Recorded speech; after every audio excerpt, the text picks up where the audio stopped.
அருட்பெருஞ்சோதி அருட்பெருஞ்சோதி தனிப்பெரும் கருணை அருட்பெருஞ்சோதி.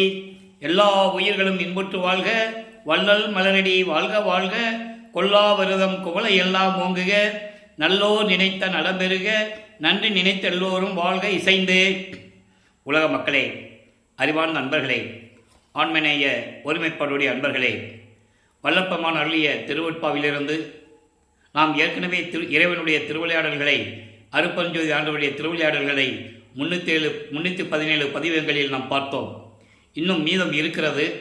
அதற்கு இடையிலே வல்லப்பமானவர்கள் தர்மசாலையில் இருக்கும்போது ஜீவகாருண்ய ஒழுக்கத்தை பற்றியும் சுத்த சன்மார்க்க நெறிகளை பற்றியும் எப்படி உலக மக்களுக்கு தெரிவித்தார் என்பதை தான் இப்பொழுது பார்த்து கொண்டிருக்கிறோம்.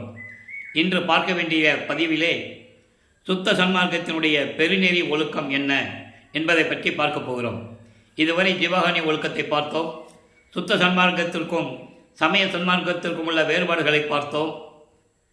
ஒரு மனிதன் மானிட பிறவி எடுத்துவிட்டால் சுத்த சன்மார்க்கத்தில் இருந்து கொண்டு எப்படி இறைவனுடைய அருளை பெறுவது என்ற நிலைகள் எல்லாம் பார்த்தோம்.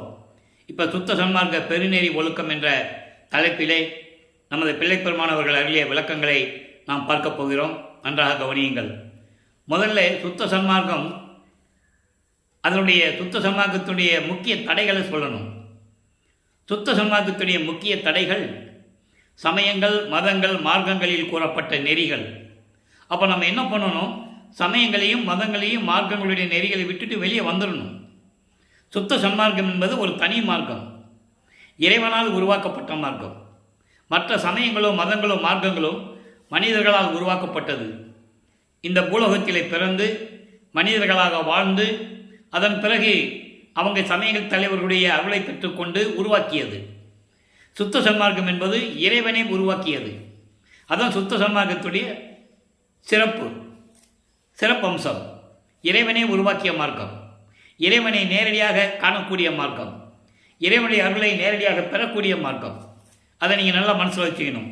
அப்போ இந்த சுத்த சன்மார்க்கத்துடைய முக்கிய தடைகளாகிய இந்த சமயங்கள், மதங்கள், மார்க்கங்கள் இவற்றிலே முற்றிலும் பற்றற விட்டவர்களும் காமம், குரோதம், லோபம், மோகம், மதம், ஆச்சரியம் போன்ற இந்த நம்மை சூழ்ந்து கொண்டிருக்கின்ற இந்த மாயைகளையும் மயக்கங்களையும் இந்த 6 பிண்ட துரிசிகளையும் நாம் எப்போ நீக்குவது?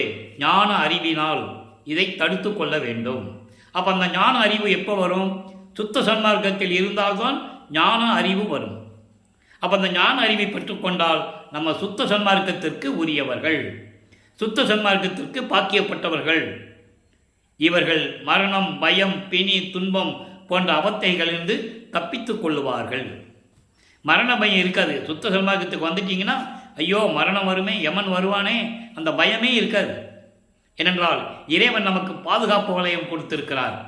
சுத்த சன்மார்க்கம் என்ற ஒரு பாதுகாப்பு வளையம் நமக்கு கொடுத்திருக்கிறார். அந்த வளையத்துக்குள்ளே நம்ம இருந்துவிட்டால் இந்த பிணி, பயம், அச்சம், துன்பம் போன்ற எந்த விதமான அவஸ்தைகளும் நமக்கு வராது. அப்போ சுத்த சன்மார்க்கத்துடைய பெருநெறி ஒழுக்கம் என்ன? இதை வல்லப்பமானவர்கள் புருஷார்த்தம் என்று சொல்வார்கள். புருஷார்த்தம் என்பது சமஸ்கிருத மொழி, சமஸ்கிருத வார்த்தை. அது புருஷார்த்தம் என்பது ஒரு மனிதன், அதாவது மானிட பிறவி எடுத்துவிட்டால் அவன் அடையக்கூடிய நிலைகள் என்ன? சமயங்களிலும் மதங்களிலும் மார்க்கங்களில் கூறப்பட்ட நெறிகள் அறம், பொருள், இன்பம், வீடு. அறம் என்பது தர்மம், பொருள் என்பது செல்வங்கள், இல்லையா? இன்பம் என்பது காமம், காமம் என்பது பெரு விருப்பம் என்று பொருள், இன்பம் பெரு விருப்பம் என்று பொருள். வீடு என்பது மோட்ச வீடு. இந்த அறம், பொருள், இன்பம், வீடு, இந்த 4 நிலைகளும் சமயங்களையும் மதங்களையும் மார்க்கங்களையும் சார்ந்தது. இங்கே புருஷார்த்தம் என்பது சுத்த சன்மார்க்கத்திலே ஏமசித்தி, சாகா கல்வி, தத்துவங்களை நிக்கிரம் செய்தல், அதன் பிறகு கடவுள் நிலை அறிந்து அம்மயமாகக்கூடிய ஒரு நிலை. இது சுத்த சன்மார்க்கத்துடைய பெருநெறி ஒழுக்கத்தில் சேர்ந்தது. நல்லா கவனிச்சுக்கங்க. சமயங்களையும் மதங்களையும் மார்க்கங்களில் சொல்லப்பட்ட நெறிகள் ஒரு மனிதன் மேம்படைய வேண்டும் என்றால் அறம், பொருள், இன்பம், வீடு, இந்த 4 நிலைகள். ஆனால் சுத்த சன்மார்க்கத்தில் ஏமசித்தி, சாகா கல்வி, தத்துவங்களை நிக்கிரம் செய்தல், கடவுள் நிலை அறிந்து அம்மயமாகக்கூடிய நிலை. இப்போ ஏமசித்தி என்றால் என்னென்ன விளக்கமாக நம்ம பார்க்கணும். ஏமசித்தி என்பது பொன் செய்யக்கூடிய ஒரு சித்தி. அந்த சித்தியினால் பொன் தங்கத்தை செய்ய முடியும். அதோடு மட்டுமல்ல, ஏம சித்தி என்பது பொன் செய்வது மட்டுமல்ல, இறைவனால் அருளப்பட்ட நிலைகள் நிறைய இருக்கு. இறைவனால் அருளப்பட்ட நிலைகள் ஒட்டு மொத்தமாக சேர்த்துதான் ஏம சித்தி என்று சொல்லுவது. அதாவது நினைத்ததை நினைத்த நேரத்தில் முடிப்பது, பல உருவங்களிலே இருப்பது, ஒரே இடத்தில் இருந்து கொண்டு சாதனைகளை புரிந்து கொள்ளுவது, சித்து விளையாட்டுகள் செய்வது, அண்டங்களையும் உலகங்களையும் கடந்து செல்லுவது, இப்படி நிறைய நிலைகள் இருக்கின்றன ஏம சித்தியிலே. அப்போ ஏம சித்தி சுத்த சன்மார்க்கத்தில் இருந்தால் தான் பெற முடியும். அதை வல்லப்பமானவர்கள் தெளிவாக சொல்லுவார்கள். தான் பெற்ற ஏம சித்தி எப்படி? பாடலுடைய விளக்கங்களை நாம் ஏற்கனவே பார்த்தோம். இருந்தாலும் இன்னும் சில விளக்கங்களை கூற வேண்டிய கடமை இந்த வள்ளலார் ஊழியனுக்கு இருக்கிறது. அருட்பெருஞ்சோதி அகவலிலே தெளிவாக சொல்லுவார். மூவரும் தேவரும் முத்தரும் சித்தரும் யாவரும் பெற்றிடா இயல் எனக்கு அளித்தனை. இந்த மூவர் என்பது பதத்தலைவர்கள், பிரமன், திருமால், ருத்திரன். இந்த மூவரும் சரி, முனிவர்களும் சரி, சித்தர்களும் சரி, யாராக இருந்தாலும் சரி, யாரும் பெற முடியாத சக்தியை நான் பெற்றுவிட்டேன் என்று கூறுகிறார். மூவரும் தேவரும் முத்தரும் சித்தரும் யாவரும் பெற்றிடா இயல் எனக்கு அளித்தனை. அப்போ இதிலேயே நீங்கள் வேறுபாடை பார்த்துக்கலாம். இதுதான் இதனுடைய விளக்கம். சமயங்களையும் மதங்களையும் மார்க்கங்களையும் சார்ந்த இந்த பதத்தலைவர்கள், பிரம்மன், திருமால், ருத்திரன் போன்றவர்கள், சித்தர்கள், முனிவர்கள், யாராக இருந்தாலும் சரி, அவர்கள் அறம், பொருள், இன்பம், வீடு இதைத்தான் அடைந்தார்கள்.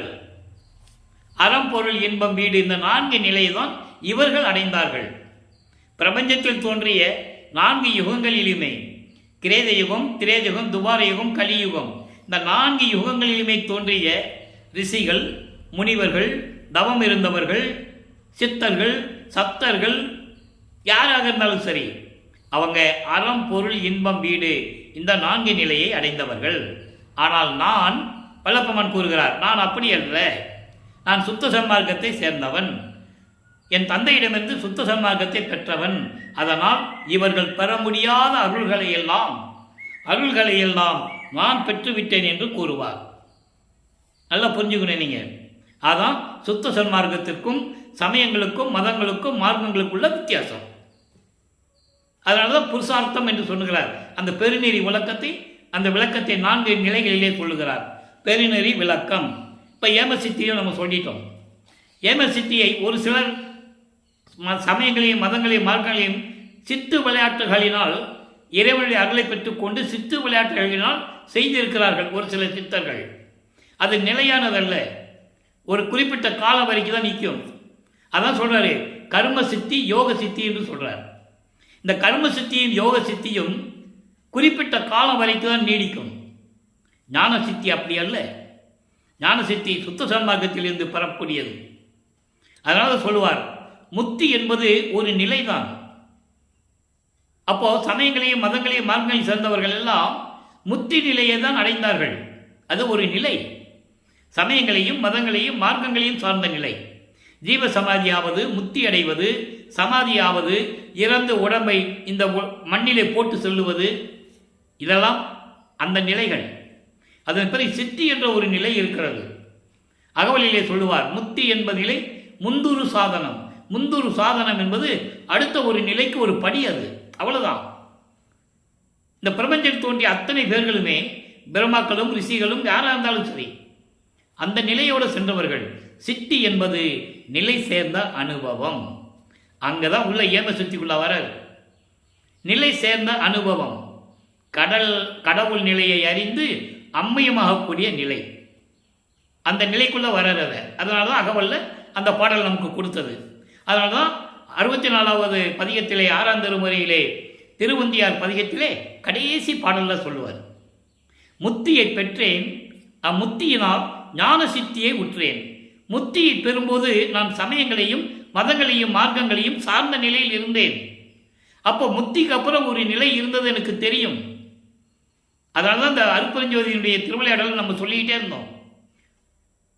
அதாவது வல்லப்பமானவர்கள் இந்த பூலோகத்திற்கு ஒரு தாயினால் வருவிக்க உற்று 32 ஆண்டுகள் வரையிலும் இந்த பூலோகத்தில் தோன்றும் துணையாக இருந்த காலத்தில் அவர் பெற்றுக்கொண்டது என்ன?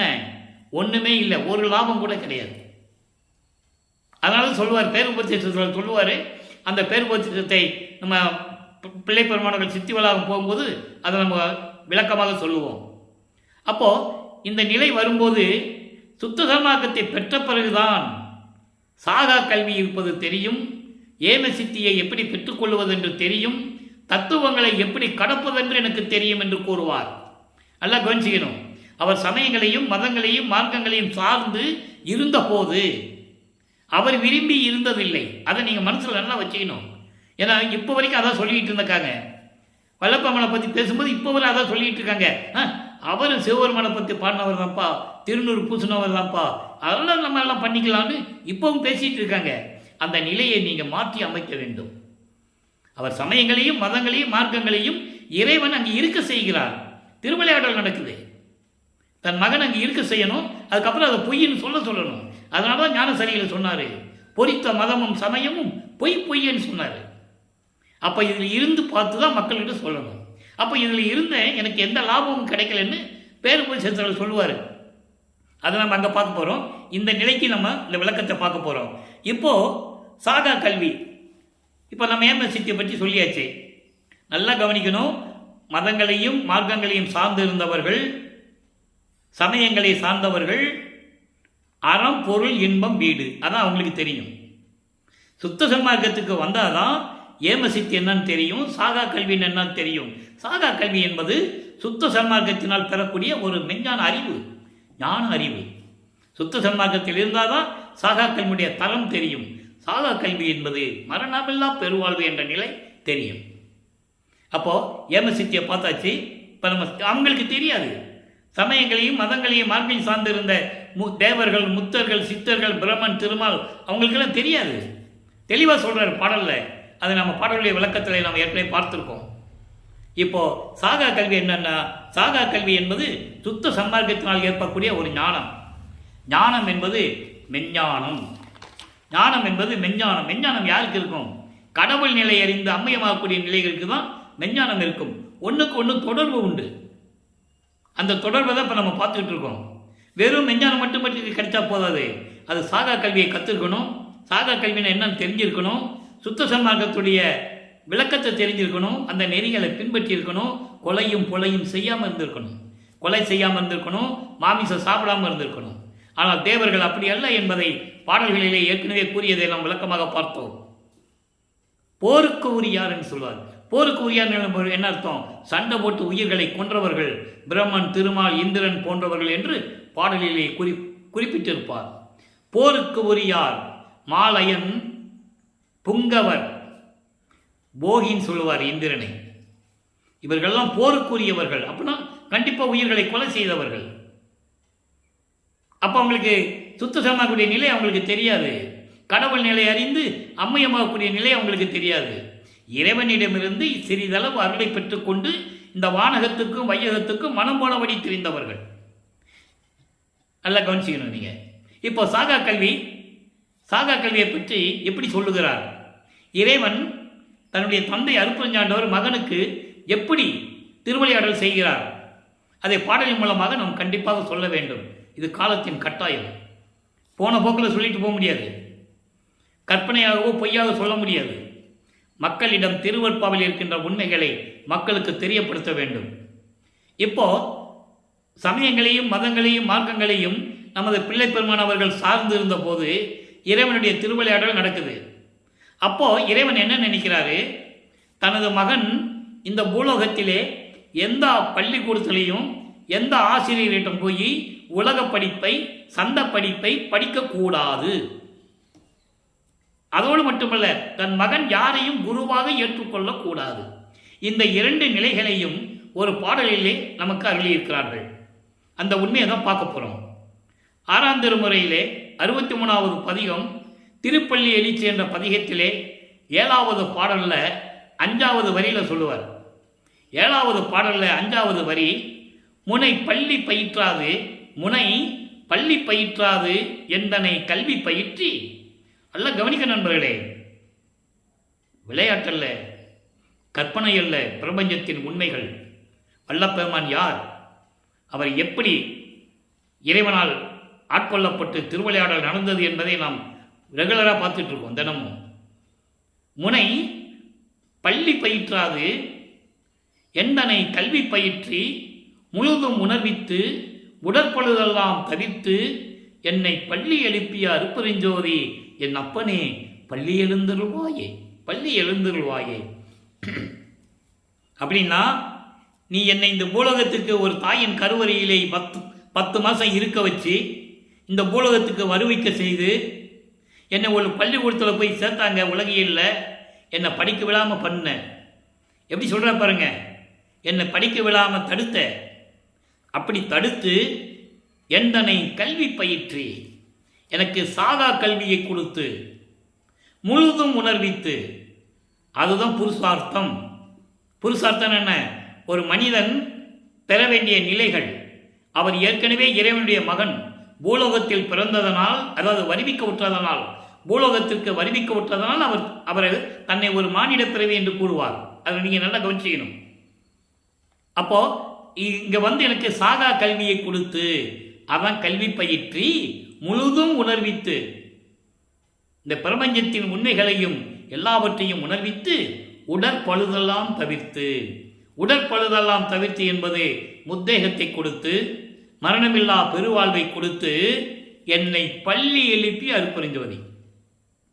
இங்கே பள்ளி எழுப்பிய அப்படிங்கும் போது தூக்கத்திலிருந்து எழுப்புறது இல்லை. நல்லா கவனிச்சுக்கணும் நீங்க. இதுக்கு அதாவது நூல் விளக்கம் என்னென்ன, பள்ளி எழுப்பியது என்ன, தூக்கத்திலிருந்து எழுப்புறதுன்னு அர்த்தம் இல்லையா? அது இல்லை. அவருக்கு ஏது தூக்கம், அவருக்கு ஏது சாப்பாடு, அவருக்கு ஏது உறக்கம்? அவர் இறைவன், வளர்ப்புமானவர்கள். அப்போ பள்ளி எழுப்பியது என்ன அர்த்தம்? அறியாமையிலிருந்து நீக்கி. அறியாமையிலிருந்து நீக்கினா என்ன அர்த்தம்? சமயங்களிலும் மதங்களிலும் மார்க்கங்களில் கூறப்பட்ட நெறிகளிலிருந்து நீக்கி என்னை எடுத்து தூக்கி அணைத்து.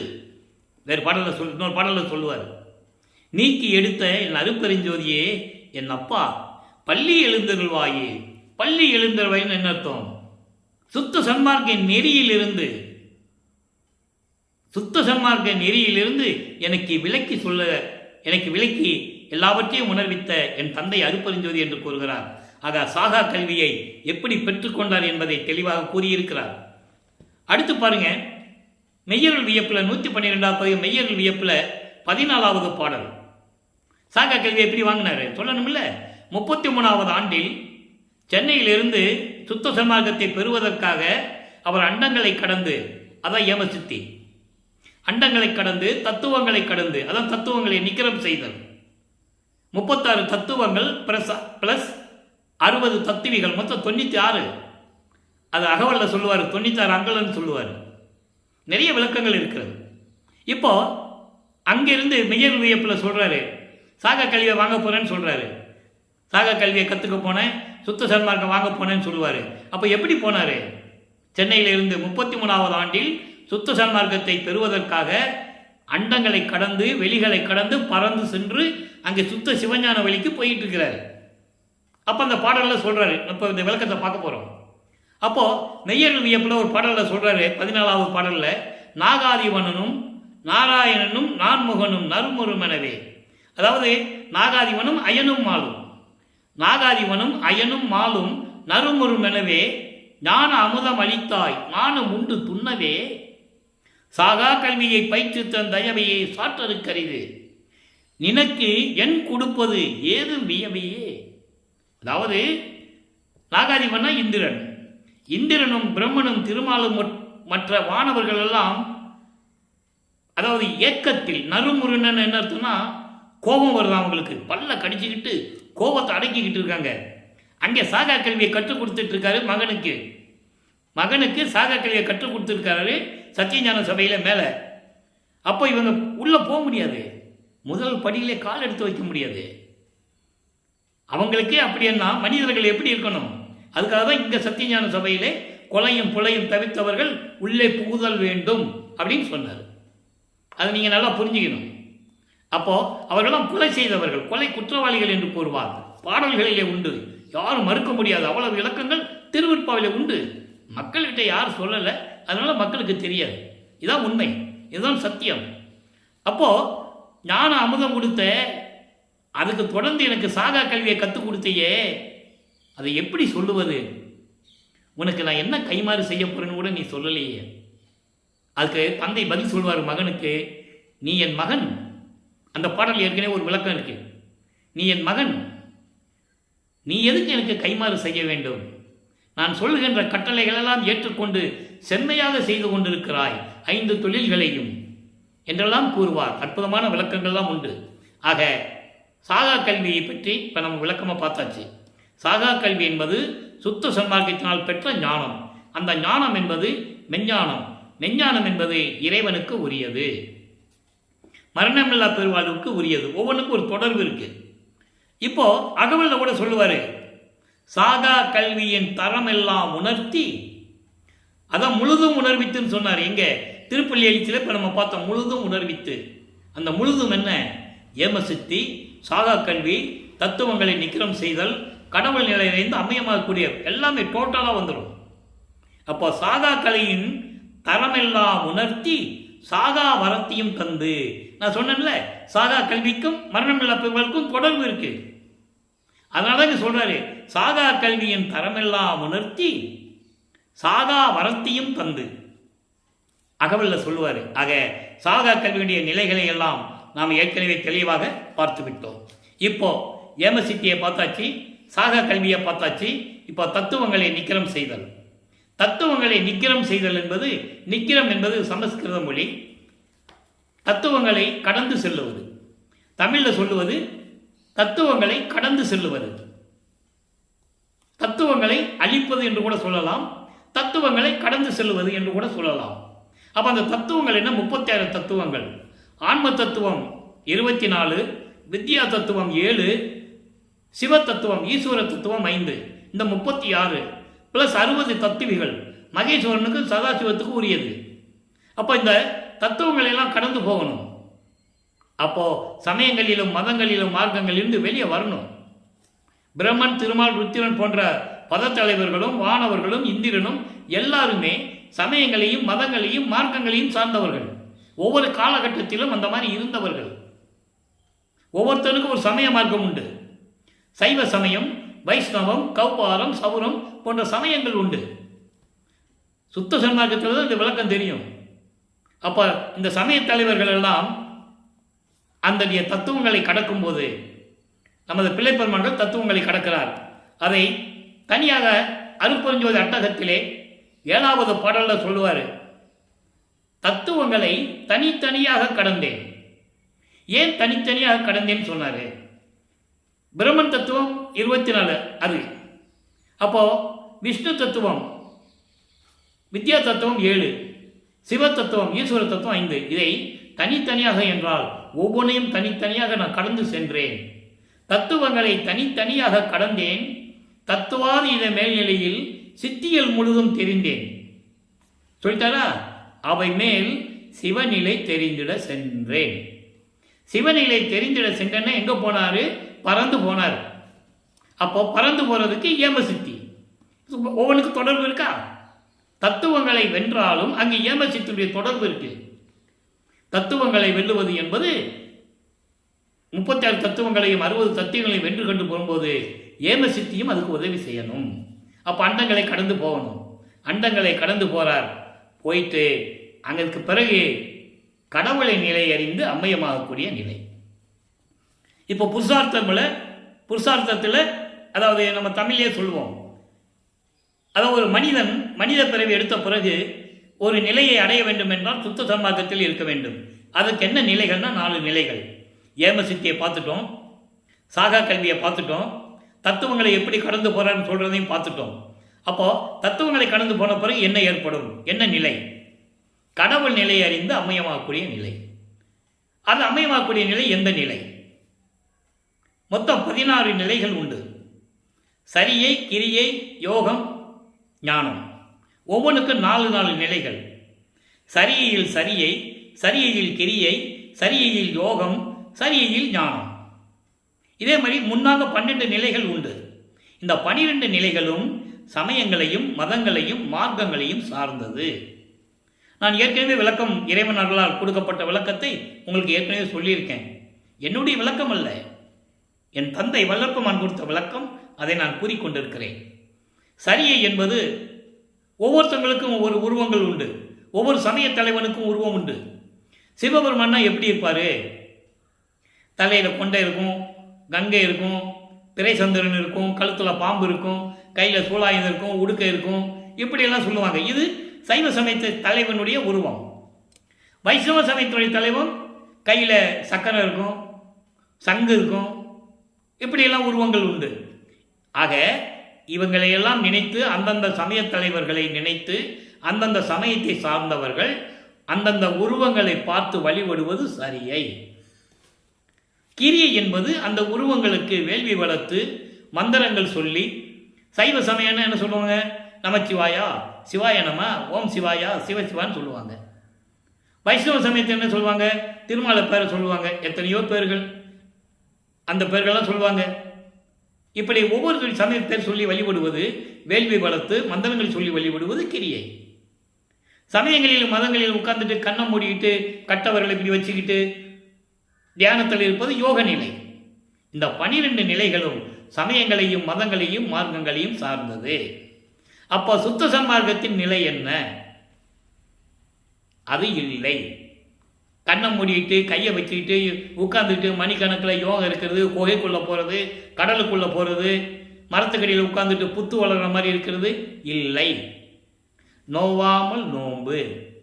நோவாமல் நோன்பு என்பது இந்த உடம்பை வருத்தாமல், இந்த பொன்னான உடம்பை வருத்தாமல், சாப்பாடு இல்லாமல் தண்ணி இல்லாமல் இருக்கிறாங்கல்ல, எலும்பு தெரிகிற மாதிரி, அந்த மாதிரி இல்லாமல் சக நேரமும் ஒரு நிமிடம் கூட மனதை அலைபாய விடாமல் மனதை ஒருநிலைப்படுத்தி மகாமந்திரம் சொல்லி, அருப்பெருஞ்சோதி அருப்பெருஞ்சோதி தனிப்பெருங்கனை அருப்பெரு மகாமந்திரம் சொல்லி இறைவனை எந்த நேரமும் நினைத்து கொண்டிருப்பது.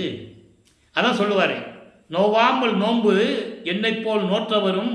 அப்பா கிட்ட கேட்குறாரு, அருப்பஞ்சாட்டில் கேட்குறாரு, உன்னை நான் நம்ப முடியாது, நீ பல யுகத்தில் திருவிளையாடல் செய்தவன், நீ முதல்ல எனக்கு பதில் சொல்லு, எனக்கு தெரியாமல் திருட்டுத்தனமாக யாருக்காவது கொடுத்துருக்கியா அப்படின்னு கேட்குறாரு.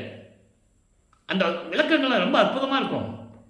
நோவாமல் நோன்பு என்னை போல் நோற்றவரும், என்னை மாதிரி ஒன்னையே நினச்சிக்கிட்டு இருந்தவங்க, எஞ்சான்றும் என்னை போல் சாகாவரமும் பெற்றவரும், நின் பேரவர்களை தேவா நின் பேரவர்களை பெற்றவரும், எவ்வுலகத்தில் யார் உலர் சற்றே அறை. அறைன்னா சொல்லுன்னு அர்த்தம். நீ சொல்லு, உன்னை விட மாட்டேன்னு சொல்லுவார். எனக்கு இது பதில் சொல்லிவிட்டு நீ எங்கே வேணால் போ, வானுலகத்துக்கு போவையே நீ எங்கே வேணால் போ, முதல்ல பதில் சொல்லுன்னு சொல்லுவார். அதுக்கு மகன் கேட்குறாரு அப்பா கிட்ட, அப்பா பதில் சொல்கிறாரு. அதை அருப்பறிஞ்சோதி அகவலில் சொல்லுவார், சாவா நிலை இது தந்தனம் உனக்கே ஆவா என அருளிய அருப்பறிஞ்சோதி.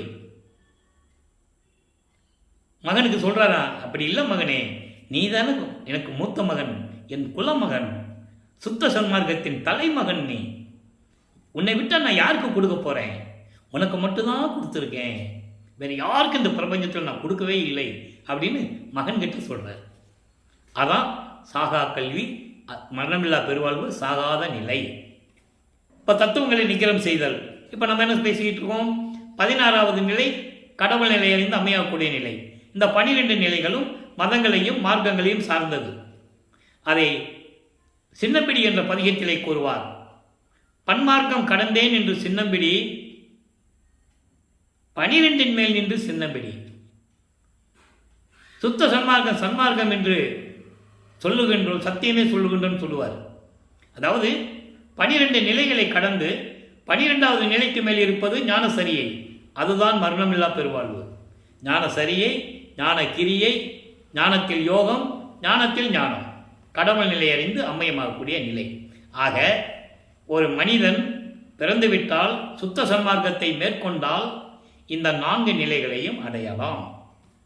ஏமசித்தி, சாகா கல்வி, தத்துவங்களை நிக்கரம் செய்தல், கடவுள் நிலை அறிந்து அம்மையமாகக்கூடிய நிலை.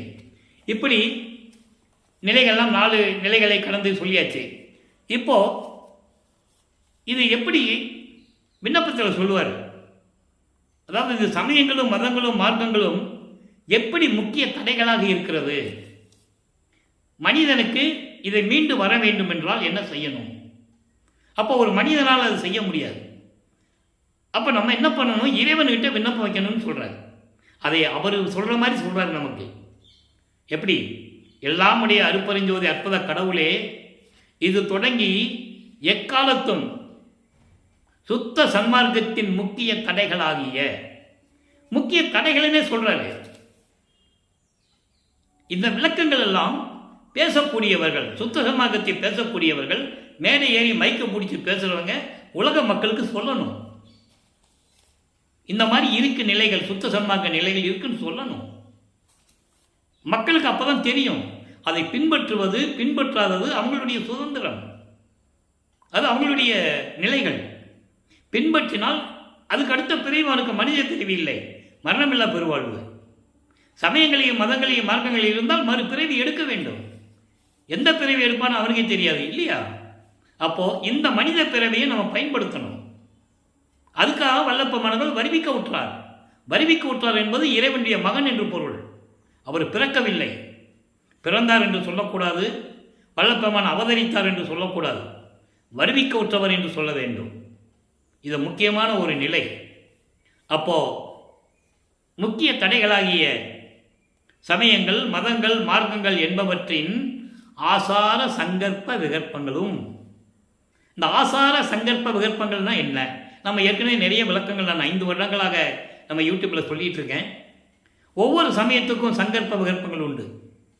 சைவ சமயத்துடைய சங்கற்ப விகற்பங்கள் திருநீர் பூசிக்கொள்வது, தாடி வச்சுக்கிறது, உத்தராட்ச மாலையை போட்டுக்கிறது, காவி உடை போட்டுக்கிறது, சன்னியாசியம் போகிறது எல்லாம் உண்டு. அதில் எங்கே? சமயங்களில். அதேமாரி வைஷ்ணவ சமயத்துலேயும் உண்டு. ஆழ்வார்கள் உண்டு, நாமம் போட்டுக்குவாங்க. ஒத்த நாமம், கொண்டி நாமம், பட்ட நாமம் எல்லாம் இருக்குது. கொண்டி நாமம், பட்ட நாமம் எல்லாம் இருக்குது. வடகலை, தென்கலைன்னு நிறைய பிரிவுகள் இருக்குது. இது அந்தந்த சமயத்தை சார்ந்தவங்களுக்கு உண்டு. ஆனால் சுத்த சன்மார்க்கத்துக்கு அது இல்லை.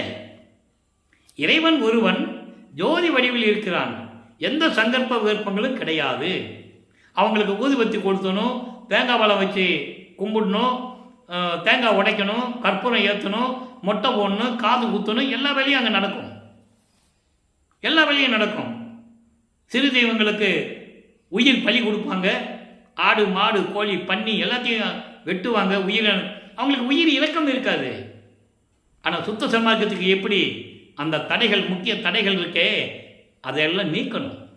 அந்த சங்கற்ப விகற்பங்களும் அதற்கு அடுத்து சொல்வார் பாருங்க. அதாவது உலகாச்சார வருணம், ஆசிரமம் போன்ற உலகாச்சார சங்கற்ப விகற்பங்கள் அது உலகளாவிய நடந்தது. ஆசிரமங்கள் அமைக்கிறது, வருணங்கள், நீ இந்த ஜாதி அந்த ஜாதின்னு சொல்றது, இப்படி உலகாச்சார சமாச்சாரம்லாம் இருக்கு. நீ இந்த மதத்தை சேர்ந்தவன், நீ இந்த மதத்தை சேர்ந்தவன் அப்படின்னு நிறைய நிலைகள்லாம் இருக்கு. அதை மொத்தமாக சொல்றாரு. வருணம், ஆசிரமம் போன்ற உலகாச்சார சங்கற்ப விகற்பங்களும் எங்கள் மனதில் பற்றா வண்ணம் அருள் செய்தல் வேண்டும். ஒரு சாதாரண மனிதனால் இது பண்ண முடியாது. என்னென்னாலும் மனிதனுடைய மனம் அதாவது ஒரு நிலையில் இருக்காது, குரங்கு மாதிரி தாவிக்கிட்டே இருக்கும். அப்போ இறைவன்கிட்ட நம்ம விண்ணப்பம் வைக்கணும். அதான் சொல்றாரு, பற்றாத வண்ணம் அருள் செய்தல் வேண்டும். அதே நேரத்தில் சுத்த சன்மார்க்கத்தின் முக்கிய லட்சியமாகிய லட்சியம் என்ன? சுத்த சன்மார்க்கத்தின் லட்சியம் ஆண்மநேய ஒருமைப்பாட்டுரிமை, உயிர் இரக்கம், தயவு. அதை சொல்றாரு. அதான் ஆண்மநேய ஒருமைப்பாட்டு உரிமை. இது எங்கே யாருக்கு இருக்கும்? சுத்த சன்மார்க்கத்தில் இருக்கிறவங்களுக்கு தான் இருக்கும். ஒரு உயிர் துணிச்சுக்கிட்டு இருந்தானா பரிதாபப்படுறது யாரு? சுத்த சன்மார்க்கத்தை சேர்ந்தவன். அந்த ஆண்மநேய ஒருமைப்பாட்டு உரிமை எங்களுக்குள் எக்காலத்தும் எவ்விடத்தும் எவ்விதத்தும் எவ்வளவும் குறையாமல் நிறைந்து விளங்க செய்வித்து அருளல் வேண்டும். எங்கள் மனசில் இருக்கணும்னு சொல்கிறார். எங்கள் மனசை விட்டு நீங்கவே கூடாது அதெல்லாம். அப்போது சுத்த சன்மார்க்கத்துடைய முக்கிய லட்சியம் என்ன? ஆண்மநேய ஒருமைப்பாட்டு உரிமை. அது எங்கள் காலத்திலும் எக்காலத்திலும் எங்கள் விட்டு நீங்கக்கூடாதுன்னு சொல்கிறாரு. எல்லாம் ஆகிய தனிப்பெரும் தலைமை. ஏன் தனிப்பெரும் தலைமை சொன்னார்? அதுக்கு விளக்கமே நான் ஒரு பதிவுக்கு போட்டிருக்கேன். தனிப்பெரும் தலைமை. ஆதியும் அந்தமில்லா தோன்றிய இறைவன் சுயமாக தோன்றிய இறைவன், யாரிடம் ஒப்பிட முடியாத இறைவன், அருட்பெருஞ்சோதியாக விளங்கிக் கொண்டிருக்கின்ற இறைவன். அவர்தான் சுத்த சன்மார்க்கத்தின் தலைமைப்பதி, பிரபஞ்சத்தின் தலைமைப்பதி. அப்படிப்பட்ட இறைவன் அருட்பெருஞ்சோதி ஆண்டவரே, தேவரீர் திருவருள் பெருங்கருணைக்கு வந்தனம் வந்தனம். இது விண்ணப்பங்கள், இது சொல்லியாச்சு. இப்போ ஏமசித்தி, சாகா கல்வி, தத்துவங்களை நிக்கிரம் செய்தல், கடவுள் நிலையிலிருந்து அம்மையாமக்கூடிய நிலை நம்ம பார்த்துட்டோம். திருவற்பாவிலே வல்லப்பமானவர்கள் என்ன அருளி இருக்கிறார்கள், அவருடைய அப்பா அருட்பெருஞ்சாண்டவர் என்ன மகனுக்கு சொன்னாரோ அவர் சொன்னதை இந்த வள்ளலார் ஊழியன் உங்கள்கிட்ட சொல்லிட்டேன். இதில் எந்த விதமான கற்பனையோ கதையோ கிடையாது. அப்போ ஒழுக்கம் என்றால் என்ன? 4 வகைப்படும். இந்திரிய ஒழுக்கம், கரண ஒழுக்கம், ஜீவ ஒழுக்கம், ஆன்ம ஒழுக்கம். இதுக்கு விளக்கங்கள் நிறைய கொடுத்துருக்காரு பிள்ளைப்பெருமானவர்கள். அதெல்லாம் சொன்னால் ரொம்ப ரொம்ப நேரமாகவும், நம்ம சுருக்கமாக சொல்லுவோம். இந்திரிய ஒழுக்கம் என்பது 2 வகைப்படும். கண்மேந்திரியங்கள், ஞானேந்திரியங்கள் 2 தான். கண்மேந்திரியங்களும் ஞானேந்திரியங்களும் என்பது, ஞானேந்திரியம் என்பது ஐம்பொறிகளும் புலன்களும். பொறிகள் என்பது கண், காது, மூக்கு, வாய், மெய். கண்ணால் பார்க்கக்கூடியது, காதால் கேட்கக்கூடியது, வாயால் பேசக்கூடியது, மூக்கால் நுகர்ந்து கொள்ளக்கூடியது, உடம்பால் வரக்கூடியது. இந்த 5 நிலைகள். அதன் பிறகு புலன்கள், உணரக்கூடியது. ஒளி, ஒளி 2 இருக்கு. ஒளி என்பது லைட்டு, இன்னொரு ஒளி என்பது சவுண்டு, விந்து நாதம் என்று சொல்வார்கள். இந்த ஒளி சுவை, உணர்வு, நாற்றம். நாற்றம் என்பது மனம், நுகர்ந்து பார்ப்பது. இந்த பொறிகளுக்கும் புலன்களுக்கும் தொடர்பு உண்டு. மூக்கு என்ன பண்ணும்? மோந்து பார்க்கும் இல்லையா? மீதி எல்லாம் உணர்வுகள் இருக்கும். ஒளி என்பது கண்ணால் பார்க்கக்கூடியது, ஒரு ஒளியை காலால் கேட்கக்கூடியது. லைட்டை கண்ணால் பார்க்கறது, இன்னொரு ஒளி காலால் கேட்பது. உணர்வு என்பது மூக்கால் உணர்ந்து பார்க்கறது, மனம். உணர்வு தொடுதல். இப்படி ஒவ்வொன்றுக்கும் தொடர்பு உண்டு. ஆக இந்த ஒழுக்கங்களில் இந்திரிய ஒழுக்கம் என்று கூறுகிறார். அதாவது நல்லதையே பார்க்கணும், நல்லதையே காதால் கேட்கணும், நல்லதையே வாயால் பேசணும், நல்லவையிலே மூக்கில் உணரணும். அந்த முகர்ந்து பார்க்கிற சக்தி. இப்படி இந்த நிலைகளிலிருந்து நம்மை காப்பாற்றிக் கொள்ள வேண்டும். கண்ணால் வரக்கூடிய, அதாவது நல்லதான் பார்க்கணும். அதான் இந்திரிய ஒழுக்கத்தில் சொல்கிறாரு. நல்ல வகையிலே காதால் கேட்கணும், ஒருத்தனுடைய குற்றங்களை விசாரிக்கக்கூடாது, பொய் பேசக்கூடாது, அதை வாயை சொல்கிறாரு. நல்லா புரிஞ்சுக்கணும் நீங்கள். அப்போ இந்த நிலைகளெல்லாம் சொல்லுவது இந்திரிய ஒழுக்கம் என்று கூறுகிறார். நீங்கள் அதாவது வழக்கத்தில் நீங்கள் பார்த்துருப்பீங்க, உலகில் ஒரு குரங்கு நிற்கும், ஒரு குரங்கு காதை பொத்திக்கும், ஒரு குரங்கு வாயை பொத்திக்கும், ஒரு குரங்கு கண்ணை பொத்திக்கும் இல்லையா? இது சமயங்களையும் மதங்களையும் மார்க்கல் சார்ந்தவர்கள் இதை தான் சொல்ல முடியும். மற்ற விளக்கங்களை அவர்களால் சொல்ல முடியாது. அதனால்தான் சுத்த சன்மார்க்கத்தில் அதனுடைய நிலைகளை வல்லப்பமாக நமக்கு சொல்கிறாரு. இப்போ உங்களுக்கு புரிஞ்சிருக்குன்னு நினைக்கிறேன். இப்போ அதான் இந்திரிய ஒழுக்கம் என்பது அதான் கண், காது, மூக்கு, வாய், மெய்யாலையும் ஒளி சுவை, உணர்வு மனத்தினாலேயும் வருகின்ற அந்த நிகழ்வுகளை எல்லாம் ஒழுக்கமாக தடுக்க வேண்டும். மற்றவங்களை விட்டு பொறாமை சொல்கிறது, மற்றவங்களை விட்டு விசாரிக்கிறது, தேவையில்லாமல் பேசுகிறது, கடின வார்த்தைகளை சொல்லுவது, கடின வார்த்தைகளை கேட்பது, ஒரு ஆபாசமான காட்சிகளை பார்ப்பது, இந்த நிலைகளெல்லாம் நீக்க வேண்டும். அது நீக்கிவிட்டால் அவன் இந்திரிய ஒழுக்கத்தில் இருக்கிறான் என்று பொருள். அடுத்து கரண ஒழுக்கம். கரணம் என்பது பொதுவாகவே மனம், உள்ளம். அதை அந்த கரணங்களிலே சொல்லுவார். மனம், சித்தம், புத்தி, அகங்காரம். அறிவு, உள்ளம், அகங்காரம், ஆணவம், மனம் எப்படி ஒரு நிலையில் இருக்க வேண்டும், அதை கரண ஒழுக்கத்திலே கூறுகிறார். மனதை ஒரு நிலைப்படுத்துவது. மனதை ஒரு நிலைப்படுத்துவது சுத்த சன்மார்க்கத்தில் தான் முடியும். வேற எந்த மார்க்கத்திலையும் தியானம் பண்ண மனதை ஒரு நிலைப்படுத்த சொல்லுவாங்க. அவன் சிந்தனைகள் வெளியே போகும். நீங்கள் சித்தர்களையும் முனிவர்களையும் நீங்கள் பார்த்தீங்கன்னா அதனுடைய நிலைகள் உங்களுக்கு தெரியும். அதை விளக்கமாக சொல்ல வேண்டும் என்றால் நமக்கு நேரம் பத்தவில்லை. இருந்தாலும் ஒரு சில பகுதிகளிலே நாம் சொல்ல வேண்டிய கடமை இருக்கிறது. சித்தர்களும் முனிவர்களும் என்னதான் இருந்தாலும் சரி, ஆணவத்தோடு இருந்திருக்கிறார்கள். இறைவனிடமிருந்து அருளை பெற்றிருந்தால் கூட தவறான வழியில் பயன்படுத்தி இருக்கிறார்கள். இப்படி நிலைகள் எல்லாம் நாம் ஏற்கனவே புராணங்களிலே படித்திருக்கிறோம். ஆனால் சுத்த சன்மார்க்கத்தில் அதல்ல, மனதை ஒருநிலைப்படுத்துவது அப்படின்னு வல்லப்பமாறன் ரொம்ப எளிமையாக சொல்லுவார். இந்த பூர்வ மத்தியை சிற்சபை என்று கூறுவார். மனதை ஒரு நிலைப்படுத்தினால், இந்த சிற்றபையில் நிறுத்தினால் உங்கள் மனம் ஒரு நிலைப்படும் என்று கூறுவார். இரண்டாவது, தீய எண்ணங்களையும் கொடூரமான நிகழ்வுகளையும் மனதில் நினைக்காது இருக்க வேண்டும். மனசில் நினைக்காம இருக்க வேண்டும். நினைச்சாதானே பிரச்சனை. அப்போ அந்த நிலையை வர வேண்டும் என்றால் சுத்த சன்மார்க்கத்தில் தான் இருக்கணும். ஆணவம், செருக்கு போன்ற நிகழ்வுகளை ஆணவத்தோடு இருக்கக்கூடாது, செருக்கா இருக்கக்கூடாது, அகங்காரத்தோடு திரியக்கூடாது. இந்த நிலைகளெல்லாம் நீக்க முயற்சி செய்ய வேண்டும். பிற குற்றங்களை விசாரணை செய்யாமல் இருக்க வேண்டும். பிற குற்றங்களை விசாரிக்காமல் இருக்க வேண்டும். இது எளிமையானது. நிறைய விளக்கங்கள் இருக்கு. ஒவ்வொன்றுக்கும் ஒவ்வொரு நாள் சொல்லலாம்.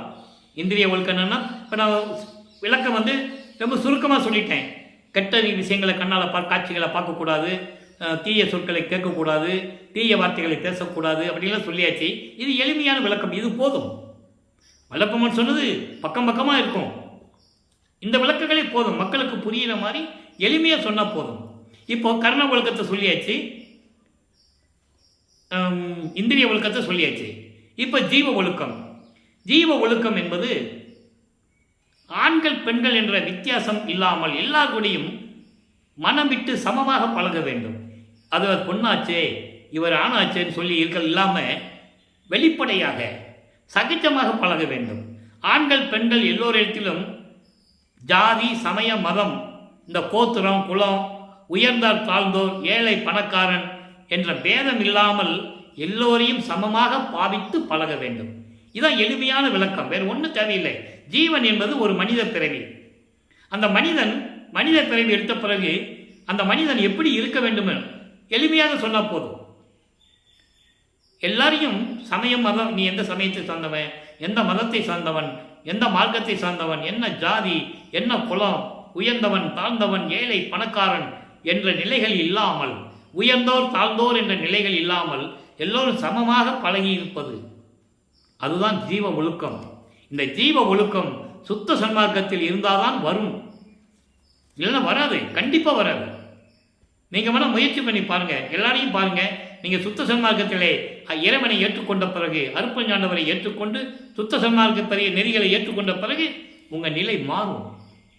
நீங்களே பார்க்கலாம். இது பொய் இல்லை, அத்தனையும் சத்தியம். இறைவன் சொன்ன வார்த்தை. இப்போ ஆன்ம ஒழுக்கம். ஆன்ம ஒழுக்கம் என்றால் ஆன்மா என்பது ஒரு உயிர். நல்லா புரிஞ்சுக்கணும். ஆன்மா என்பது ஒரு உயிர். அப்போ அந்த ஆன்ம ஒழுக்கம் என்னன்னா, யானை முதல் எறும்பு வரை எல்லாமே ஒரே உயிர் தானே. உயிரினங்களும் சரி, தாவரங்களும் சரி. அதை தான் வல்லப்பமன் சொல்வார். ஊர்வன, பரப்பன, உருவன, நடப்பன. மனிதர்கள், தேவர்கள், நீரில் வாழக்கூடிய பிராணிகள், 7 வகையாக சொல்லுவார். 84 யோனி வகைகள். அது 84 லட்சம், 84 வகையான பிறப்பு உறுப்புகள்லாம் இருக்கு. அப்போ 84 யோன வகைகளிலிருந்து பிறக்கக்கூடிய உயிரினங்கள் இருக்கு. 84 லட்சம். அப்போ எல்லாமே ஒன்று தான். ஆன்ம ஒழுக்கம் என்பது யானை முதல் எறும்பு வரை எல்லா உயிர்களிடத்திலும், ஜீவர்களிடத்திலும், மனிதர்களிடத்திலும் இரக்கம் வைத்து, அதை 84 லட்சம் யோனி பேதம் இல்லாதுன்னு சொல்றாரு. ஆன்ம நேயத்தோடு இருப்பது, உயிர் இரக்கத்தோடு இருப்பது. அதான் விண்ணப்பத்தில் சொல்றாரு. சுத்த சன்மார்க்கத்தின் முக்கிய லட்சியமாகிய ஆன்மநேய ஒருமைப்பாட்டு உரிமை எங்களுக்குள் இருக்கணும்னு சொல்றாரு. அதுதான் ஆன்ம ஒழுக்கம். அப்போ எல்லா உயிர்களையும் தன் உயிர் போல் பாவிக்க வேண்டும். இப்போ ஒன்றும் இல்லை. உதாரணத்துக்கு ஒரு எறும்பு இருக்கு. நம்ம இன்செக்ட்னு சொல்லுவாங்க. இன்செக்ட் என்பது கண்ணுக்கு தெரியாத உயிரினங்கள் உண்டு. அது தரையில் இருக்கும், எங்கே வேணாலும் இருக்கும். அதை நம்மளால் மிதிக்கப்படலாம், நசுக்கப்படலாம். அதெல்லாம் இறைவனால் மன்னிக்கக்கூடியது. கண்ணுக்கு தெரியாத உயிரினங்கள். கண்ணுக்கு தெரிந்து ஒரு உயிர் அவத்தைப்படும் போது அந்த அவத்தையை நாம் நீக்க வேண்டும். உதாரணத்திற்கு ஒரு எறும்பு ஒரு தண்ணியில் அப்படியே மிதந்துட்டு இருக்கு, தத்தளிச்சிட்டு இருக்கு, வெளியே வர முடியாமல். அதை பார்த்துட்டு போகக்கூடாது. ஒரு குச்சி எடுத்தோ வேற ஏதாவது ஒரு பொருள் எடுத்தோ அப்படி வச்சோம்னா அந்த எறும்பு அதில் ஏறிக்கும். அப்படியே தரையில் விட்டுட்டு போயிடலாம். இதுதான் ஆன்ம ஒழுக்கம். அது ஒரு உயிர் தானே. அதனால தான் சொன்னாரே, சுத்த சன்மார்க்கத்தில் பலிகளை, அதாவது உயிர் கொலை செய்யப்படுவதை, கொலையை தடுக்க வேண்டும் என்று கூறுகிறார். கொலை செய்து அந்த உடம்பை தன் உடம்புக்கு உணவாக எடுத்துக்கொள்ளக்கூடாது. அதான் புலை என்று சொல்கிறார். புலை என்றால் மாமிசம். ஒரு உயிரை கொன்று அந்த பிணத்தை, பிணம் தானே அது, ஒரு 2 மணி நேரம் வெளியே வச்சுட்டீங்க வச்சுக்கோங்க, நாரி போகும், புழு பிடிச்சிடும். அதை எடுத்துகிட்டு வந்து எண்ணெயை போட்டு வறுத்து அதை இந்த உடம்புக்கு உணவாக்கி அதில் எந்த விதமான பலனும் இல்லை. அதனால தான் கொலையும் புலையும் தவித்தவர்கள் தான் சுத்த சன்மார்க்கத்தை சேர்ந்தவர்கள். அவங்களுக்கு தான் இறைவனுடைய அருளை கிடைக்கும் என்பதை நம் பாடல்களில் ஏற்கனவே பார்த்துருக்கோம். காட்சி கழிப்பில் 41வது பதிகம் 6ஆம் திருமுறையில் சொல்லுவார், கொல்லாமை விரதந்தம்மை கொண்டார் தம்மை தள்ளானை, கொலையும் புலையும் தள்ளாரை தழுவானை. எளிமையாக சொல்லுவார். கொலையும் புலையும் விடாதவங்களை இறைவன் அணைச்சிக்க மாட்டான், அருளை கொடுக்க மாட்டான்னு சொல்கிறார். கோடாது கொல்லா விரதம் தன்னை கொல்லாரை காணில் ஒரு புல் என எண்ணி புறம்பொழிகன்னு சொல்கிறாரு. ஒரு எந்த உயிரையும் கொல்ல மாட்டேன்னு ஒரு சபதம் எடுத்தவனை, சபதம் எடுக்காதவனை, கொல்லாதவனை, சபதம் எடுக்காதவனை நீங்கள் பார்த்தா அவனை ஒரு தூசி மாதிரி நினைச்சு விலைக்கு போயிருன்றார். அதான் சுத்த சன்மார்க்கத்தின் கொள்கை. அதனால தான் சுத்த சன்மார்க்க விளக்கத்தை மக்களிடம் சொல்லாததனால் இன்னும் சுத்த சன்மார்க்கம் விளங்கவில்லை, மக்களுக்கு தெரியவில்லை. சொல்லணும், மேடையில் பேசும்போது சொல்லணும், மக்களை பார்க்கும்போது சொல்லணும். திருச்செந்தூருக்கு போனால் சட்டையை கட்டிட்டு உள்ள வரும்னு சொல்கிறாங்கல்ல, அதை சொல்கிறீங்களே. யாராவது நான் திருச்செந்தூருக்கு போகிறேன்னு சொன்னால், ஆமாப்பா அங்கே சட்டையெல்லாம் கட்டிட்டு உள்ளே போகணும், திருவனந்தபுரம் பத்ராமன் கோயிலுக்கு போனால் சட்டை கட்டிட்டு உள்ளே போகணும். இப்படி ஒவ்வொரு கோயிலையும், ஏன் சிதம்பரத்துலேயும் இருக்குது, ஒரு நெறிமுறையை வச்சுருக்காங்க. அதே மாதிரி நீ வடலூருக்கு போகிறியா, போனால் கொலையும் புலையும் தவிர்த்துட்டு போப்பா, மாமிசம் சாப்பிடக்கூடாது, அங்கே போனால் சத்தியம் பண்ணிட்டு வந்துடு, இது வரைக்கும் நீ எப்படி இருந்தியோ இருந்துட்ட, அங்கே போகிற மாதிரி இருந்தால் நீ சத்தியம் பண்ணிட்டு போ. அதான் வருவார் அழைத்து வாடின்னு சொன்னார். வருவார் அழைத்து வாடினா எல்லாத்தையும் கூட்டு வர்றதில்லை, கூட்டம் கூட்டுறதுக்கு இல்லை. இப்படிப்பட்ட அவல நிலைகள் நடந்துகிட்டு இருக்கு, அழுந்துட்டு இருக்கு. உதாரணத்துக்கு சொல்கிறேன், உங்களுக்கே தெரியும், இது ஒன்றும் மறைமுகம் இல்லை. சபையை வச்சு நடத்துகிறவங்க வள்ளலார் சபையை வச்சு நடத்துகிறாங்க, நல்லது நல்லது. ஆனால் அதே நேரத்தில் வள்ளலாருடைய அருப்பஞ்செய்த ஆண்டவருடைய சுத்த சன்மார்க்க கொள்கை எங்கே, அங்கே என்ன இருக்கு? வள்ளலார் படத்தை வச்சு சந்தனம் பூசி பொட்டு வச்சு மாலை போட்டு ஊரெல்லாம் வசூல் பண்ணி சோறு போடுறேன்னு சொல்லி அங்கே வாழை இலையை போட்டு படையல் போட்டு, எவ்வளவு பெரிய ஒரு அவல நிலை. இறைவனுக்கு இதெல்லாம் பொறுக்காது. சாப்பாடு போடுங்க, தவறில்லை. பசியும் கொலையும் நிவர்த்தி செய்வது பரஜீவகாரணியம். நம்ம ஏற்கனவே பார்த்துருக்கோம் ஜீவகாரணியத்தில். அப்படி சோறு போடும்போது சுத்த சன்மார்க்க நெறியை விட்டு பின்னால் போகக்கூடாது. சுத்த சன்மார்க்க நெறியில் இருந்தால் தான் ஜீவகாரணிய ஒழுக்கம் உங்களுக்கு பயன் தரும், இல்லை தராது. ஆராய்ச்சி எடுக்கிறது, மணியாற்றுறது, இந்த அவல நிலைகள் தொடர்ந்து கொண்டிருக்கிறது. இதை நீக்க வேண்டும். இது சுத்த சன்மார்க்கத்தின் கொள்கைக்கு முரணானது, இறைவனுக்கு உகந்தது அல்ல. அதனால்தான் இதை நான் தெளிவாக சொல்ல வேண்டிய கடமை எனக்கு இருக்கிறது. பயப்பட வேண்டிய அவசியம் இல்லை. இறைவன் கொடுத்த விளக்கத்தை உறுதியாக சொல்ல முடியும் என்னால். அதனால வெளிநாடுகளில் பேசும்போதும் சரி, இந்தியாவிலே வேறு மாநிலங்களிலே பேசினாலும் சரி, நான் சுத்த சன்மார்க்க நெறியை தெளிவாக சொல்லுவது உண்டு. அதனால் சில இடங்களிலே நான் விளக்கப்படுவதும் உண்டு. அதை பற்றி எனக்கு கவலை இல்லை. இறைவனை பற்றி தினமும் 1 மணி நேரம் நம்ம யூடியூப்பில் பேசிகிட்டு இருக்கோம் 5 வருடங்களாக. காரணம், சுத்த சன்மார்க்க நெறியை உலக மக்களுக்கு தெரியப்படுத்த வேண்டும் என்ற ஒரே உன்னத நோக்கம்தான் இந்த வள்ளலார் ஊழியனுக்கு. என்னோட பழகியவர்கள், என்னை பற்றி தெரியவர்களுக்கு நல்லா தெரியும். அப்போது சுத்த சன்மார்க்கம்னா மக்களுக்கு புரியணும். இப்போ சபையை வச்சுருக்காங்கல்ல, அங்கே வர்றவங்களுக்கு சுத்த சன்மார்க்கத்தை சொல்லணும். இங்கே இதெல்லாம் தேவையில்லாமா, நீங்கள் அன்னதானம் பண்ணுறதுக்கு காசு தரீங்களா, பணம் தரீங்களா, பொருள் தரீங்களா, வாங்கிக்கங்க. வாங்கும்போது சொல்லணும், நீங்கள் சைவ நெறியில் இருங்க, இல்லைன்னா உங்கள்கிட்ட நாங்கள் வாங்க மாட்டோம். அப்படியெல்லாம் பெருமான் சொல்லலை, சொல்லணும். இது இப்படியெல்லாம் பூசக்கூடாது. வல்லப்பமான போட்டா வச்சு அதில் சந்தனம் சதி குங்குமம் போட்டு வச்சு மாலையை போட்டு பொன்னான உடம்பை பாழாக்கி விட்டீர்கள் என்று கூறுவார் வல்லற்பமானவர்கள். அதெல்லாம் உண்டு, விளக்கம் உண்டு. அப்போ அந்த நேரத்தில் நம்ம என்ன பண்ணணும்? உறுதியாக இருக்கணும். சுத்த சன்மார்க்க கொள்கையில் சாப்பாடு போடுவோம் பசிக்கு, அது தவறு இல்லை. சாப்பாடு போடும்போது படத்துக்கு பொட்டு வச்சு, சந்தன பொட்டு வச்சு, பூமாலை போட்டு, மொட்டை போட்டு, மொட்டை அடித்து, காது குத்தி, அங்கே வாழை இலை போட்டு, படையல் போட்டு, அப்புறம் சமயங்களுக்கும் மதங்களுக்கும் மார்க்கங்களுக்கும் சுத்த சன்மார்க்கத்திற்கும் என்ன வேறுபாடு இருக்கிறது? நல்லா புரிஞ்சுக்கணும். நீங்கள் இது சொல்ல வேண்டிய கடமை எனக்கு உண்டு, இந்த வள்ளலார் ஊழியனுக்கு. அதனால தான் கூறுகிறேன். நீங்கள் யூடியூப்பில் பாருங்கள், ஃபேஸ்புக்கில் பாருங்களேன், நிறைய உண்டு, தினமும் வருது. அதை பார்க்கும்போது எனக்கு கண்ணில் தண்ணி வருது, அப்படி இதயம் துடிக்குது எனக்கு. இறைவன் இவ்வளவு சொல்லியும் இந்த நிலை இன்னும் தொடர்கிறதே என்று நினைக்கும் போது கண்ணிலிருந்து தாரைய தண்ணி வருது, இதயம் அழுகிறது. எனவே தயவு செய்து அன்பர்களே, பசியை போக்கக்கூடிய அன்பர்களே, சபையை நடத்தக்கூடிய அன்பர்களே, சுத்த சன்மார்க்க நெறியை பின்பற்றுங்கள் என்று கேட்டுக்கொள்வது எனது தலையாய கடமை. சிரம் தாழ்த்தி கைகூப்பி உங்களை வணங்குகிறேன். இதெல்லாம் செய்யாதீர்கள். இறைவனுக்கு உகந்ததல்ல. இறைவனுடைய அருளை நீங்கள் பெற முடியாது. ஒரு தூசி அளவு கூட நீங்கள் அருளை பெற முடியாது என்பதை இங்கே தெரிவித்துக் கொள்ள எனக்கு கடமை இருக்கிறது. எனவே அன்பர்களே, அதைத்தான் ஆன்ம ஒழுக்கம் என்று சொல்லுகிறார். இப்போ சுத்த சன்மார்க்கத்தை சாதனம் என்ன? அந்த நிகழ்ச்சி வரும்போது இதை பேச வேண்டி இருக்கிறது. சுத்த சன்மார்க்கத்துடைய சாதனம் என்ன? அதனுடைய குறிக்கோள் என்ன? பரோபகாரம். அதனால தான் இந்த விளக்கத்தை நான் சொன்னேன். வெள்ளப்பமான படத்தை வச்சு, திண்ணூர் பூசி, பொட்டு வச்சு, குங்குமம் வச்சு, சந்தனம் வச்சு, மாலை மாலையாக போட்டு, அது முன்னால் படையலை போட்டு, வாழை இலையை போட்டு, இதெல்லாம் தேவையில்லை. பரோபகாரம், சத்து விசாரம். பரோபகாரம் என்பது ஒரு ஜீவனுடைய பசியை போக்குவது.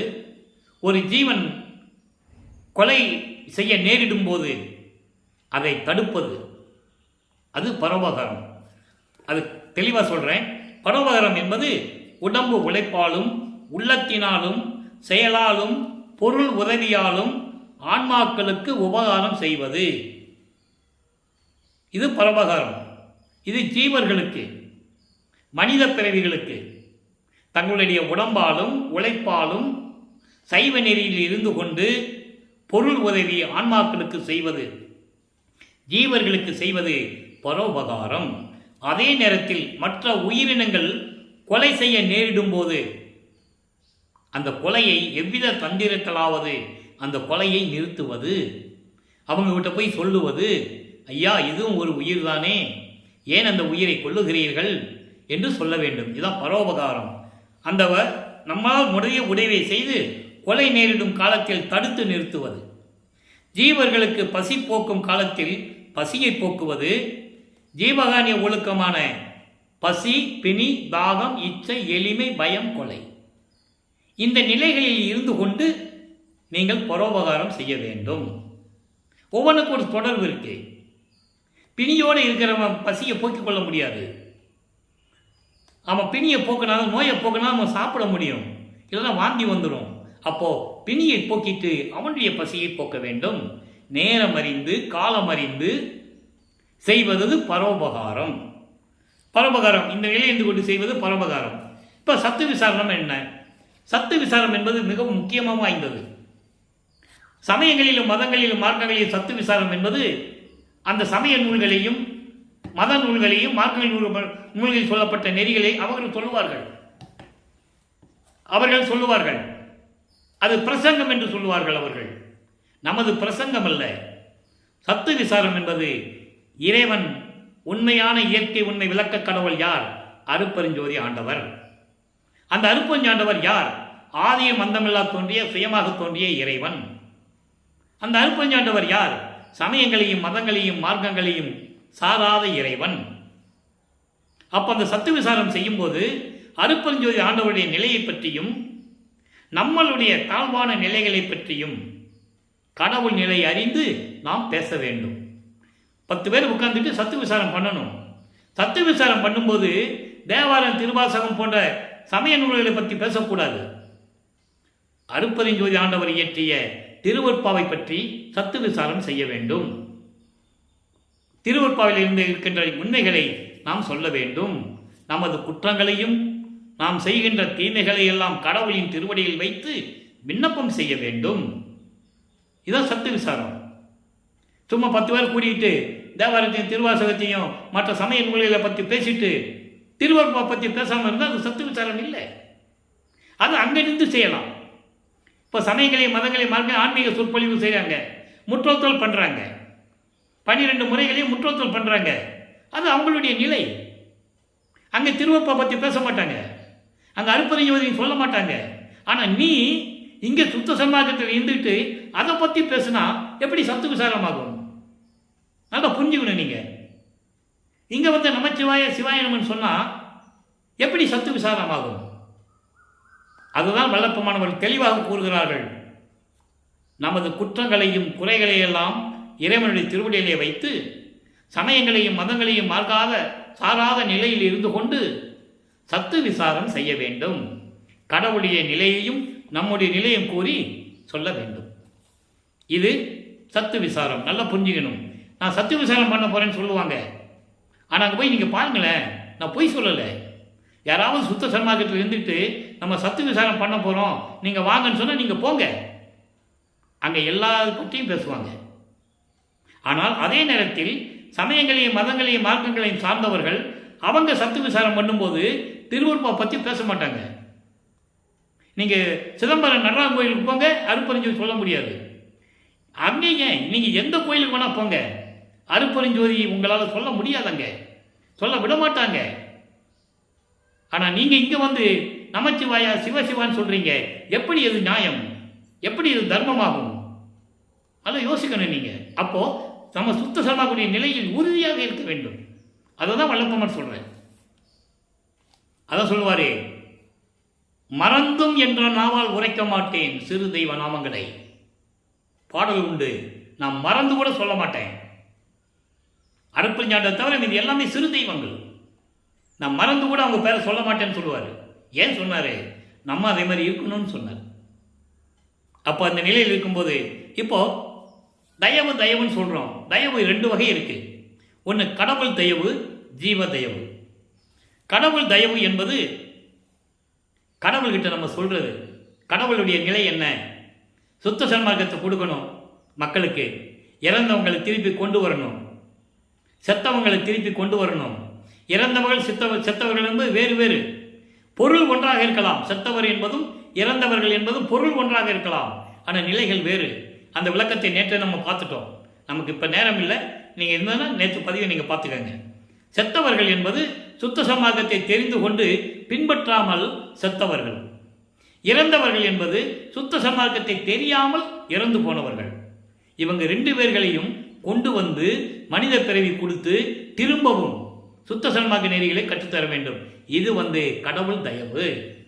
இது கடவுளால் தான் முடியும், மனிதனால் முடியுமா? முடியாது. அதனால தான் செத்தவர்களை எழுப்ப வேண்டும் என்று வல்லப்பமான் கூறுகிறார். அந்த சக்தி எனக்கு கொடுன்னு அவங்க அப்பாட்ட கேட்குறாரு. நல்லா புரிஞ்சுக்கணும். இது கடவுள் தயவு. அப்போ ஜீவ தயவு என்ற என்ன? ஜீவர்களுக்கு தங்களால் முடிந்த அளவு உபகாரம் செய்தல். இது ஜீவ தயவு. இது ஜீவகாணி ஒழுக்கத்தில் ஏற்கனவே இருக்குது, நம்ம பார்த்துட்டோம். ஆண்மைநேயம் வெளிப்படுதல். இது வந்து ஒரு உயிரினக்கு எப்படி நம்ம பண்ணணுங்கிறது நம்ம தயவு, நம்மளால் முடியும். இது ஜீவ தயவு. கடவுள் தயவு என்பது கடவுளால் முடியக்கூடியதை நம்ம கடவுளிடம் விண்ணப்பம் வச்சிடணும். அது கடவுள் தயவு. ஜீவ தயவு என்பது நம்ம ஜீவர்களுக்கு உதவி செய்வது. இப்போ சுத்த சன்மார்க்கம் என்பது நம்ம என்ன சாதனம்னு தெளிவாக பார்த்துட்டோம். சுத்த சன்மார்க்க சாதனம் என்பது சுருக்கமாக சொல்லிடுறேன். இது வரைக்கும் இவ்வளோ விளக்கம் பார்த்தோம்ல. சுத்த சன்மார்க்க சாதனம் என்பது எல்லா உயிரினங்களிலும் தயவும், ஆண்டவரிடத்தில் அளவிலாத அன்பும், எல்லா ஆன்மாக்களிடமும் உயிரினங்களிடமும் தயவும், ஆண்டவரிடத்தில் அளவிலாத அன்பும் கொண்டு புலையும் கொலையும் தவிர்த்து, உயிர்களை கொலை செய்வது, மாமிசங்களை உண்பதை எல்லாம் தவிர்த்து எல்லோரும் இன்புற்று வாழ வேண்டும் என்று பிரார்த்தனை செய்வது. இதுதான் சுத்த சன்மார்க்கத்தின் சாதனம். எல்லா உயிரும் இன்புற்று வாழ்கன்னு சொல்கிறோம்ல, அதுதான் சுத்த சன்மார்க்கத்தின் சாதனம். எல்லா உயிர்களும் இன்புற்று வாழ்க, கொல்லா நெறியே குருவல் நெறி என பல்கால் எனக்கு பகர்ந்த மெய் சிவமே, கொல்லா நெறியே உலகமெல்லாம் விளங்க வேண்டும் என்று சொல்லுவோம். இதுதான் சுத்த சன்மார்க்கத்தின் சாதனம். ஆக அன்பர்களே, இன்று பார்த்த விளக்கங்கள் உங்களுக்கு புரிந்திருக்கும் என்று நான் கருதுகிறேன். சுத்த சன்மார்க்கத்திலே ஒழுக்கங்கள் என்ன, சமயங்களுக்கும் மதங்களுக்கும் மார்க்கங்களில் சொல்லப்பட்ட ஒழுக்கங்கள் என்ன, இதுக்கும் அதற்கும் என்ன வேறுபாடு, சத்து விசாரம் எப்படி பண்ண வேண்டும், அதாவது பசியை போக்கும்போது இந்த சபைகளிலே பசியை போக்கும்போது அந்த நிலைகளெல்லாம் எப்படி மாற்ற வேண்டும், சுத்த சன்மார்க்க நெறிகளை உலக மக்களிடம் எப்படி சொல்ல வேண்டும் என்ற நிலைகளை எல்லாம் பார்த்து விட்டோம் அன்பர்களே. எனவே நீங்களும் சுத்த சன்மார்க்கத்தில் இணைந்து அருட்பெருஞ்சோதி அருட்பெருஞ்சோதி தனிப்பெருங்கனை அருட்பெருஞ்ச மகாமந்திரத்தை உச்சரித்து இறைவனுடைய அருளால் எல்லா செல்வங்களையும் பெற்றுக்கொண்டு இந்த வையகத்திலே நீங்கள் வாழ்வாங்க வாழ வேண்டும், நோயற்ற வாழ்வில் வாழ வேண்டும் என்று இறைவனுடைய தயவாலயம் கருணையாலையும் இந்த வள்ளலார் ஊழியன் வேண்டிக் கொண்டு இறைவனிடம் பிரார்த்தனை செய்து கொண்டு உங்களுக்காக பிரார்த்தனை செய்து கொண்டு விடைபெறுகிறேன். மீண்டும் நாளை சந்திப்போம். நன்றி, வணக்கம். அருட்பெருஞ்சோதி அருட்பெருஞ்சோதி தனிப்பெருங்கருணை அருட்பெருஞ்சோதி. நாளையும் பதிவுகளை பார்த்து மகிழ்ந்து இறைவனை அருளை பெற்றுக்கொள்ளுங்கள்.